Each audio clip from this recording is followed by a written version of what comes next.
ప్రకాశం జిల్లాలో తెలుగు తమ్ముళ్లు మరోసారి రెచ్చిపోయారు. రెండు వర్గాలు బాహాబాహికి దిగారు. టీడీపీ అధ్యక్ష పదవి ఎన్నికల్లో రంగం సృష్టించారు. ఇరు వర్గాల దాడితో పరిస్థితి ఉద్రిక్తంగా మారింది.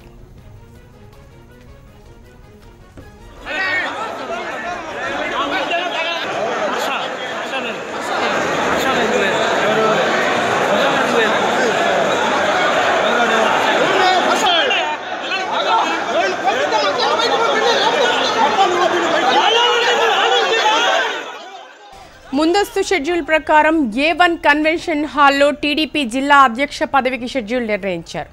జిల్లా నలుమూలల నుంచి నేతలు హాజరయ్యారు. అధ్యక్ష ఎన్నికకు పార్టీ పరిశీలకులు వచ్చారు. ఎవరికి అవకాశం ఇవ్వాలని చర్చించే క్రమంలోనే కరణం బలరాం, గొట్టిపాటి వర్గీయులు బాహాబాహికి దిగారు.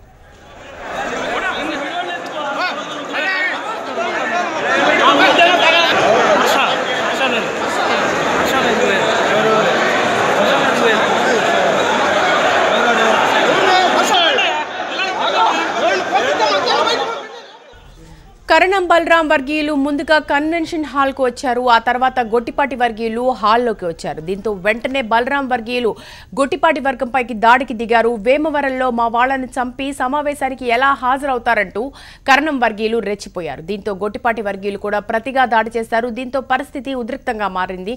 పార్టీ జిల్లా అధ్యక్షుడు జనార్దన్, పోలీసులు పరిస్థితిని అదుపులోకి తీసుకొచ్చారు. గొట్టిపాటి అండ్ టీంను అక్కడి నుంచి పంపించారు.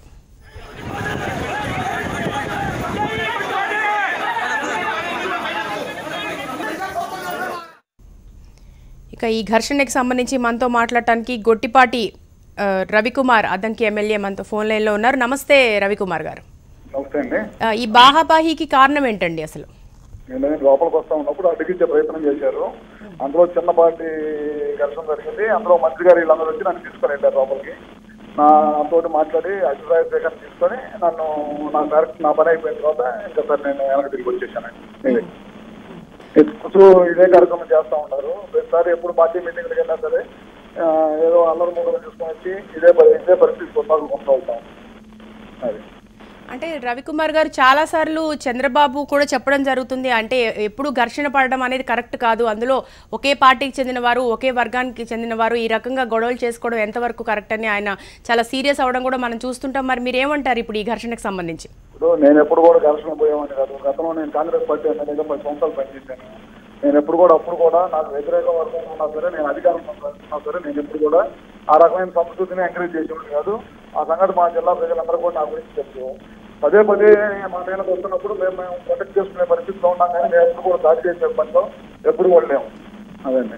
అయితే రవికుమార్ గారు, మీ వర్గం వారిని మీరు సంయమనం పాటించమని చెప్పే ఆదేశాలు జారీ చేయలేదా? ఆ ప్రయత్నం చేయలేదా మీరు?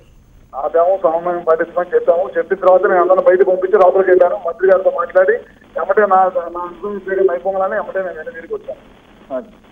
మనం ఉన్న దగ్గర నుంచి ఇంకా ఎక్కువగా టెన్షన్ క్రియేట్ అయితేనే దానికోసం, పార్టీకి చెడ్డ పేరు వచ్చిందనే దానికోసం నేను ఎమ్మటే వెనక తిరిగి వచ్చేసాను. మాట్లాడి నా అభిప్రాయం పార్టీకి చెప్పేసి ఎమ్మటే నేను వచ్చాను. సో ఈ గొడవతో మొత్తం మీద అధ్యక్ష ఎన్నిక కూడా వాయిదా పడే పరిస్థితి వచ్చింది. మరి రేపు మీరు ఏం సమాధానం చెప్తారు? మరి గొడవలతో అధ్యక్ష ఎన్నిక ఏం వాయిదా పడదండి. నేను నాకున్న అభిప్రాయాన్ని మంత్రులందరూ కూడా కూర్చోబెట్టి నారాయణ గారు కానీ వీళ్ళందరూ కూడా అడిగిన అభిప్రాయాన్ని నేను తెలియజేశాను. సరే, అక్కడ ఉన్న దగ్గర నుంచి ఇంకా టెన్షన్ క్రియేట్ అయిపోయిందని చెప్పి నేను ఎమ్మటే నా అభిప్రాయం తెలియజేసి నేను ఎమ్మటే అనుకుంటున్నాను. అసలు కరణం బలరాం వర్గం వారు మీపై దాడి చేయడానికి కారణం ఏంటని భావిస్తున్నారు మీరు? ప్రతిసారి ఇప్పటి నుంచే గతంలో తెలుగుదేశం పార్టీలో వచ్చిన దగ్గర నుంచి ఇదే ప్రక్రియ కొనసాగిస్తున్నారు. మీకు తెలుసు, సంవత్సరాల నుంచి గతంలో మహానాడు టైంలో ఇట్లా నేను పార్టీ చేసినప్పుడు దగ్గర నుంచి మొదలుపెట్టి ఇవాళ దాకా ఎన్నోసార్లు ఇదే ప్రక్రియ కొనసాగిస్తా ఉన్నారు. నన్ను ఏదో భయప్రాంతం చేసి పార్టీలో నుంచి వెళ్ళగొట్టాలనే ప్రయత్నం చేస్తా ఉన్నాడు. అది మాత్రం జరగదు.